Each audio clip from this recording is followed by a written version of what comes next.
இப்போ சினிமால இருந்து ஃபுல் ஃபிளஜ்டா அரசியல் பக்கம் அவர் வந்திருக்காரு.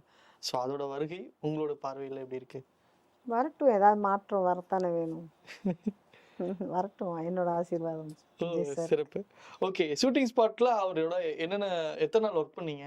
என்னென்ன சீக்வன்ஸ்ல அதெல்லாம் கொஞ்சம் ரீகால் இல்லை, அது பண்ணுங்க. ஒரே ஒரு நாள் தான். அதான் ஆக்சுவலி வேலை இருந்தால் நடிக்க வேண்டியதான். நான் அந்த டைமில் வந்து மாத்தியோசின்னு ஒரு படம் பண்ணிட்டு இருந்தேன். ம், ம். அது வந்து மதுரையில் ஷூட்டு, ஹீரோயினுக்கு அம்மாவை பண்ணிட்டு இருக்கேன்.